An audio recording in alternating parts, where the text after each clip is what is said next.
네, 여보세요. 네, 대표님 안녕하십니까? 네, 노은결 소령입니다. 안녕하세요. 네, 네, 어제 큰 결단하셔갖고 국회에서 기자회견을 좀 해주셨는데, 네, 네, 예, 어제 기자회견 하고 나서 좀 제가 궁금해서 몇 가지 걱정도 되고, 그래서 이렇게 네, 전화를 좀 연결했습니다. 네, 어쨌든 기자회견 사실 저희끼리만 알지만 몇 달간 너무 힘든 시간을 보냈고, 고민을 하시다가 어제로 사실 기자회견을 했잖아요. 네, 네. 어제 기자회견 하시고 나서 기분이 어떠셨어요? 아무래도 그런 자리가 처음이다 보니까 네, 긴장도 많이 되고 했었는데, 네네.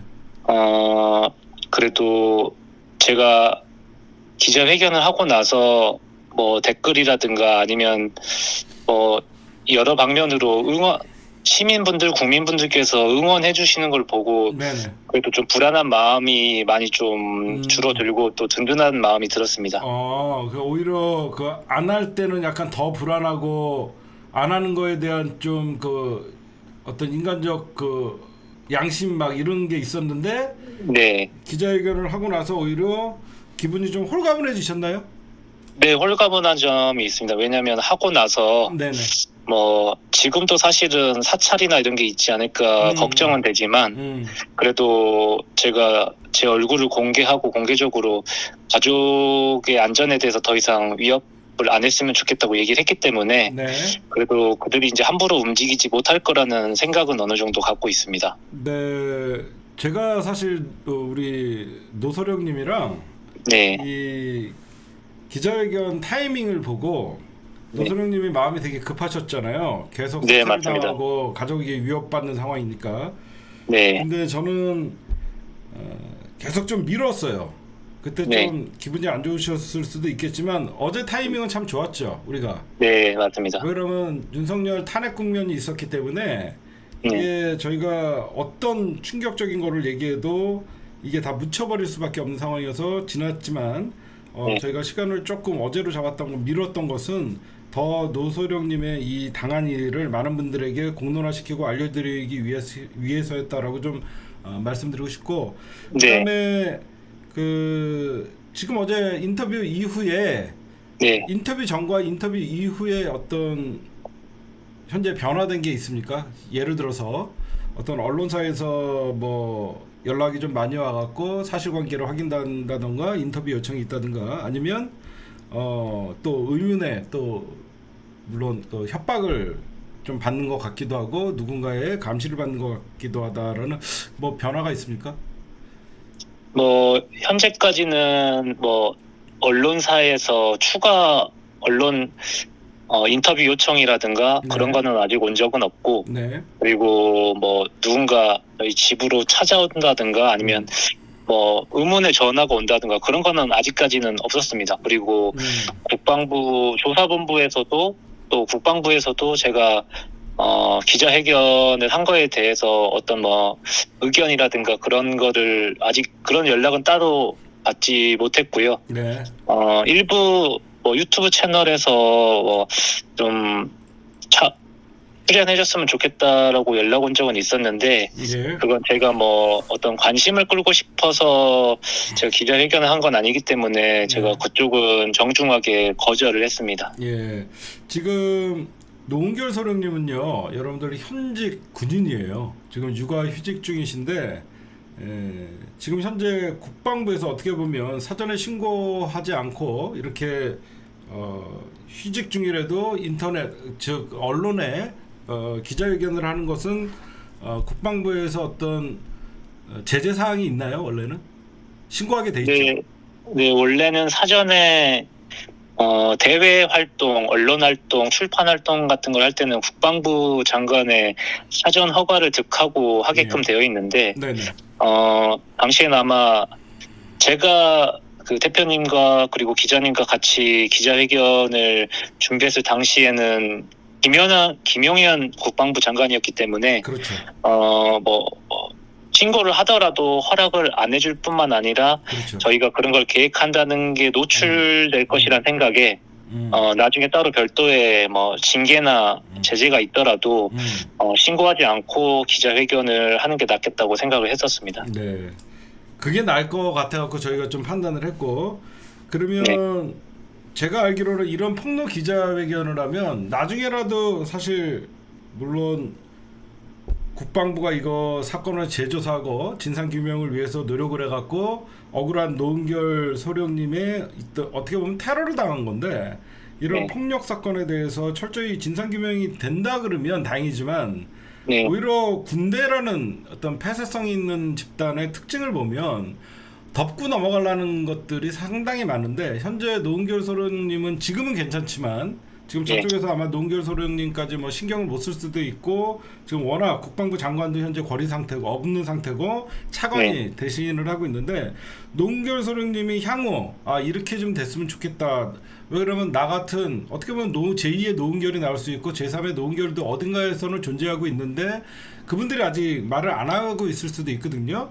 그래서 현재 노은결 소령님 같은 경우에는 공익신고 제보자나 또는 신변보호 요청이나 이거 어떤 것도 지금 받지를 못하고 있는데 지금 노은결 소령님이 막상 이렇게 공익 제보를 저는 공익 제보자라고 생각합니다. 공익 제보를 하고 어떤 본인의 어떤 신변에 어떤 위협적인 거나 아니면 또 불이익을 당할 걸 감수하면서 이렇게 기자회견을 했는데 하고 나니까 가장 뭐가 필요하고 하고 나니까 가장 뭐가 절실한 건지 본인만 느꼈을 것 같아요. 어떤 게 가장 이런 공익 제보자들이나 이런 기자회견을 한 이후에 우리 사회가 어떤 것들에 좀 관심을 가져야 되는지 그거에 대해서 좀 말씀해 주십시오. 일단은 제가 법적으로는 변호사님께 여쭤보고 저도 좀 알아봤었는데 이게 뭔가 용기를 내서 뭔가 폭로를 하거나 제보를 하더라도 공익 제보자로 이게 선정되는데 요건이 되게 까다롭다는 걸 확인했습니다. 그리고 또 신변보호라는 제도를 당시에 현장에 와주셨었던 시민분들이나 아니면은 방송을 봐주신 분들이 신변보호 요청 꼭 받으세요라고 말씀하셨는데 그런 부분들도 제도적으로 실질적으로 체감이 될 정도로 받기에는 절차도 그렇고 요건도 까다로워서 저도 지금 가장 고민되는 게 과연 내가 공익 제보나 신변보호를 받을 수 있을까. 특히 저는 신변보호를 요청을 하고 싶은 이유가 저도 저지만 제 아내와 어린 딸 때문에 그 부분을 가는 요청을 드리는 건데 제가 지금 대표님과 통화를 통해서 지금 방송을 보시는 시청자분들이나 시민분들께 바라는 점은 어제도 응원을 보내주셨던 것처럼 제 사건에 있어서 진실을 밝히는데 지지와 응원을 꾸준히 보내주시고 저와 제 가족의 울타리가 되어주셔서 지금 혼자 힘으로는 이 공익제보나 신변보호를 얻기가 사실은 좀 불가능해 보이지 않을까 싶은데 마지막까지 결과가 어떻게 되더라도 시민분들께서 응원과 지지를 끝까지 보내주셨으면 좋겠습니다. 그러지 않아도 제가 장인수 기자랑 제가 이런 말씀을 드린 적이 있어요. 제가 우리 노은결 소령님한테 제가 집에 가서 이렇게 말씀했던 거 혹시 기억나세요? 저희는 취재를 하고 나서 인간관계를 끊지 않는다. 그 말씀 해주셨습니다. 오히려 취재하고 나면 더 관심을 갖는다. 왜 그러면 이게 무슨 중요한 어떤 보도의 가치 여러 가지 그런 것도 굉장히 중요하지만 그다음 우리는 안 그러면 그 제보자를 이용하게 된 거거든요. 그래서 제가 노은결 소령님한테 제가 딴 건 다 못하지만 취재원과 함께 끝까지 가는 것은 걱정하지 마셔라. 그래서 제가 어제 기자회견까지 소리 없이 제가 뒤에서 좀 하고 그랬는데 우리 시민들은 노은결 소령님을 어떻게 좀 도울 수 있냐라는 얘기들이 좀 많이 나오고 있습니다. 그래서 제가 앞으로도 관심 끊지 않고 전화 장인수 기자님이나 어떻게 하면 우리 노은결 소령님의 가족들이 안심하고 그리고 노은결 소령님도 언제 육아휴직 끝나고 복직을 하시게 되시죠? 지금 육아휴직을 고려했을 때는 이미 가족들을 좀 가까운 거리에서 지킬 생각을 했기 때문에 육아휴직은 지금 내후년 연말까지로 지금 길게 다행이네요. 일단 신청해둔 상태입니다. 내후년 연말까지요? 네, 그러면 일단은 저희가 조기 대선이 일어날 수도 있고 하여튼 뭐 여러 가지 이 정부에서는 저희가 사실 바랄 건 없어요. 그렇죠? 국민들한테 총뿌리를 겨누는 정부라서 하여튼 우리가 시간이 좀 지나고 하여튼 저희랑 무슨 일 있으면 계속 연락을 하고 시민들이 관심을 갖고 있기 때문에 네, 노은결 소령님이 그렇게 기자 제가 왜 지금 전화 인터뷰를 요청을 했냐면요. 네, 굉장히 어제 보면 한 번도 안 해보신 인터뷰를 해서 세상에 어떻게 보면 스포트라이트를 받고 유튜브 조회수를 갖고 많은 분들이 사실 알게 됐잖아요. 네, 네, 그러고 나서 어떻게 보면 지금은 또 아무것도 없다라고 생각하면 좀 허탈해 하실 수 있고 불안해 하실 수 있을 것 같아 갖고 저희가 네, 끊임없이 관심을 끊지 않고 있다라는 걸 알려드리기 위해서 전화를 드린 거고요. 네, 감사합니다. 여러분으로 뭐 공익 제보자나 신변보호 요청이나 이런 것들은 법률적 검토가 필요하다고 얘기하지만 일단은 정치권에서도 이 사실에 대해서 일단 진상규명에 국방부 조사단이나 이런 것들에 대해서 저희가 시민들과 함께 그리고 여러 가지 단체들과 함께 국방부 조사단의 어떤 조사 내용을 저희가 좀 공개하라라고도 할 수 있는 방법도 있기 때문에 네, 어떤 노은결 소령님한테 일단은 저희가 신변보호를 떠나서 지금은 심리 경호가 더 필요한 것 같아서 네, 네, 전화를 좀 드렸고 마지막으로 우리 시청자분들에게 우리 네, 노은결 소령님이 어제 중대한 결단을 하고 인터뷰를 하셨는데 그 이후에 시민들의 반응도 너무 뜨거웠고 노은결 소령님 응원하는 글들이 거의 99% 정도 되더라고요. 네, 네. 시민분들에게 한 말씀 좀 해주시죠.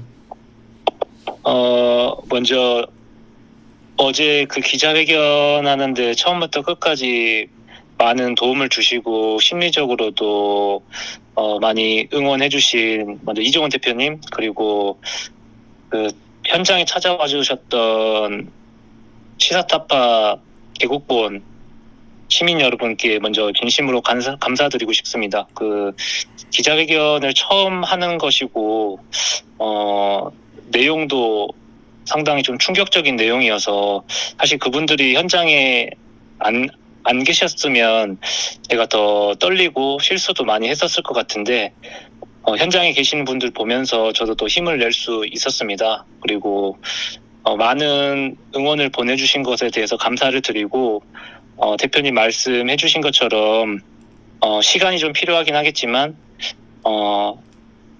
시민분들이 그리고 국민분들이 저희 가족의 울타리가 돼주셔서 지지와 관심, 응원을 계속 해주신다면 저와 같은 피해자가 또 나오지 않는 그런 세상도 올 것이고 저도 하루빨리 평범한 일상으로 빨리 돌아가서 제 딸 아이와 함께 밖에 편안하게 나가서 가장 보고 싶어하는 뽀로로도 보러 가고 좋아하는 동화책도 사주러 서점에도 가고 싶습니다. 네, 마지막으로 다시 한번 이종원 대표님과 시사타파 및 개국본 시민들께 다시 한번 깊은 감사 인사드립니다. 감사합니다. 아유 그리고 언제든지 저희 하실 말씀이 있거나 그러면 언제든지 연락해갖고 저한테 연락 주시면요 네. 말할 수 있는 기회 언제든지 보장해 드릴 거니까요. 네네. 노은결 소령님 너무 기자회견 이후에 모든 책임은 내가 져야 된다 이런 생각하지 마시고 같이 네. 그 힘든 것을 같이 해나갈 거니까 네네. 제 성격 아시죠? 네네네. 제가 취재하면서 여러 가지 말씀을 드렸잖아요. 저는 제가 당하는 건 감수할 수 있지만 저 때문에 남이 당하는 건 못 봐요. 네. 어쨌든 우리 노은결 소령님 용기 내주셔서 감사드리고 네. 노은결 소령님의 그 작은 희망 아이와 함께 밖에 편하게 나아갈 수 있는 그런 시간이 곧 올 거라고 믿습니다. 전화 인터뷰 네. 고맙습니다. 네, 대표님 감사합니다. 고맙습니다. 네.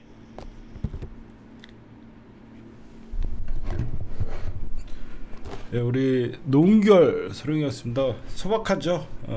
아이와 함께 그냥 밖에 마음 놓고 나갈 수 있는 그런 게 됐으면 좋겠다라고 말씀하시는데 저희가 취재를 할 때 항상 생각하는 게 있어요. 저희가 기레기가 되지 않으려 그러면 제가 MBC나 어떤 주간지의 어떤 기자들 같이 정식적으로 기자 트레이닝을 받거나 한국기자협회에 소속이 되어 있지는 않지만 그들이 갖고 있지 않는 게 있어요. 저에게는 이슈를 쫓을 때 그 보도의 가치, 그 보도의 가치를 가지고 기자들은 취재를 하게 되죠. 근데 취재 이후에 그 보도의 어떤 유통기한이 끝났다 그래서 그 사람들을 외면하고 이용 가치가 없다. 물론 그렇게 생각하는 기자들은 없겠죠. 더 잘하시는 분들이 있겠지만 저는 그러지 않아요. 사실 어제도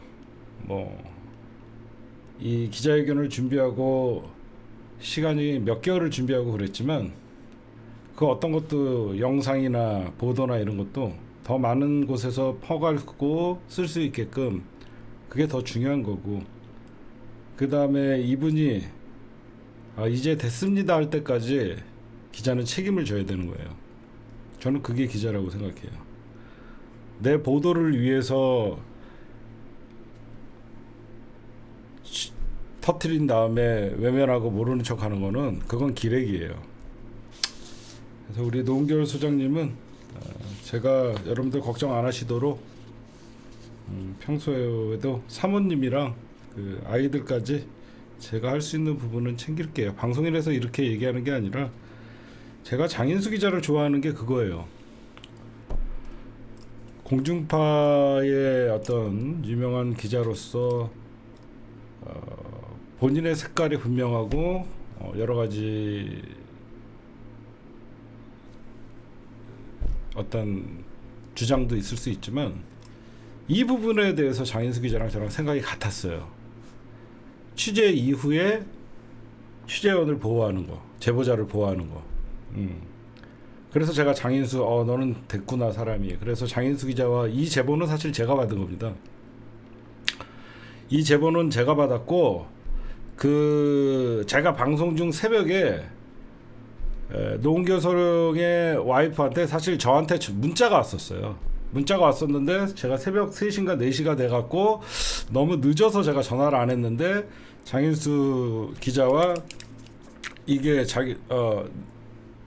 톡을 연결을 됐고 장인수가 새벽 4시에 전화했던 거예요. 그래서 이거는 무조건 더 큰 매체 뉴스공장에서 터뜨려야 되고, 그래서 사실 그날 저희가 아침에 뉴스공장에서 노은결 소령과 장인수 기자가 이거를 폭로를 하고 오후에 기자회견을 하려고 그랬었어요. 원래는 아침에 뉴스공장에 노은결 소령이랑 장인수 기자가 먼저 출연을 해서 이런 사건이 있었다라는 것들을 먼저 얘기를 하고 오후에 기자회견을 하려고 했는데 이미 방송 스케줄이 짜져 있어 갖고 저희가 오전에 들어가지 못한 겁니다. 그래서 오전에 못 들어가서 기자회견 끝나고라도 오후에 김원준 총수한테 이런 일이 있다라고 얘기를 해줘서 오후에 긴급하게 6시 반에 경음소는 힘들다에 방송을 잡았던 거예요. 하여튼 여러분들이 그런 것들이 있었다라고 여러분들이 좀 아시면 돼요. 저희가 할 수 있는 거는 다 했고, 그날도 하여튼 와주신 우리 시민 여러분들, 그리고 용기 내주신 노은결 소령님과 그의 가족들 다시 한번 감사드리고, 그걸 못 물어봤네요. 노은결 소령님의 지금 심리 상태도 중요하지만 사모님의 심리 상태를 듣고 싶었거든요. 그쵸? 아니 이런 거는 와이프의 심리 상태를 들어야 되는 거예요. 우리 남편이 좀 참았어야 되는데, 아니 저희 남편이 그래도 얘기해서 자랑스럽다 이런 건지, 제가 그거를 좀 놓쳤네요. 다음에 한번 해보도록 하겠습니다, 여러분들. 어쨌든 같이 함께하고 있으니까 걱정하지 마셔라, 이런 말씀을 좀 드립니다. 이런 군인들이 많아야 되는데.